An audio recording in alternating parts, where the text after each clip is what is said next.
Um, we're in really good shape right now to have this opportunity tomorrow. I'm looking forward to it. Standing over here on the right. Yeah, Anthony Satterberry, News Group. Steph, I know Kyrie has had a huge series, but what are the shots you can give him, and what are the shots that you kind of need to take away when you look at film? The ones where he's in space and has time to, knife through the defense, get in the paint, those are the ones you want to try to take away. He's made a lot of contested shots. He's, gotten to the basket a little too much to our liking, and I think, for the most part, you have to live with some of the shots because he has the ball in his hands a lot, and he's such a clever creator of space, and is a tough shot maker in certain situations. You don't want to let him toe up on the three-point line. That's another adjustment we want to make, from Game 4. And, just try to make him play in the crowd as much as possible. That's the biggest thing, just staying locked in for 48 minutes. Knowing he'll have some runs, but over the course of the game, you want to just make it tough.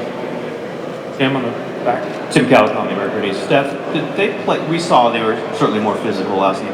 Was that significantly different than they played you just even earlier in this series? Not really. We didn't play well at all. We didn't give any kind of resistance in that first. I'll call it first 3 minutes where they just got real comfortable on our miscommunication, on our we got separated from bodies a little too much and let them toe up the three-point line. And in that building, especially if you allow them to get their three-point game going early, they feed off of that energy. And so that wasn't a good recipe for us to try to get a win.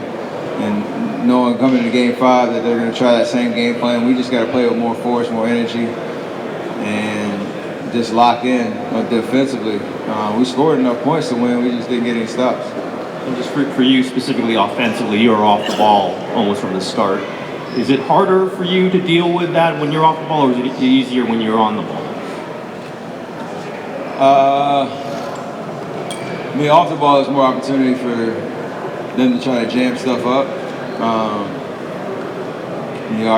I think a lot of our sets allow for me to get some runs off the ball, coming change the size of the court, coming off pin downs and stuff like that, trying to draw a couple of defenders maybe for some openings for others, or get me a shot. But I think when I have the ball in my hands, I just got to be a little bit more aggressive than I was in Game 4. Just trying to get in the paint, make plays, and not let them try to take me out of it. Just following up on that question, it seemed like they were double teaming you a lot, particularly coming off screens and stuff like that. Just so how much more problems does that create? First of all, and second of all, how do you beat it? They've done that a lot in the last 3 years we played them, and something we expecting adjustments to make, but you still have to play with force and make them work defensively, even if they want to trap or blitz at the top of the key, because a lot of good can come out of that, especially if I can turn the corner or drag those defenders away from the line and move it on, and we have a 4-on-3 on the backside, so you just can't play passive. And in the first 4 to 5 minutes, we didn't really set the tone of the pace that we wanted to get to, mostly because we were taking the ball out the net, or they were getting to the free throw line too much. So we want to be able to establish that pace early. So one follow-up. How do you play better perimeter defense against a team that makes 24 threes? Out of those 24, I'd say probably 10 of them were just mental breakdowns and giving them open looks, and they're obviously great three-point shooters. If you give them open looks, they're capable of making it, and they can make them in flurries. So just staying connected to bodies, trying to stay close on screens, on switches, making sure we're talking and communicating. And the biggest thing is early in the game, you can't let them get going because they feed off of that. All right, Connor Letourneau, San Francisco Chronicle. Steph, how do you feel like Mike Brown has transitioned back into his role as lead assistant, and how smooth of a process has that been? He's been great. He's been as vocal and present as he's been all year. Just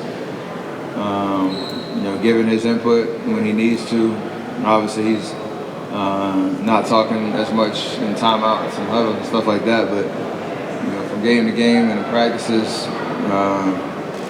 he's given us that Mike Brown presence that he brings to the coaching staff and he's brought all year. So it's obviously nice to have Coach Kerr back and the normal flow, but doesn't mean anybody else just falls to the back, to the shadows. They all have huge impacts on our game plan and our adjustments, from game to game. Anya, standing over there. Tanya Ganguly, Los Angeles Times. What are some of the things that you've learned about KD since you became his teammate that you didn't know before you guys were on the same team? As a basketball player, I knew pretty much everything he brought to the table.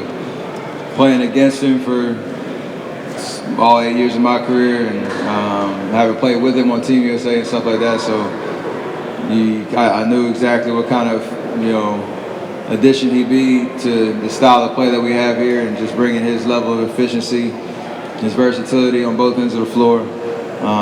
He's obviously upped his rim protection and defensive presence in that sense, and all those blocks he got all year. So that was a little change, but for the most part, he's been the KD that we expected him to be, and even greater. So it's been great.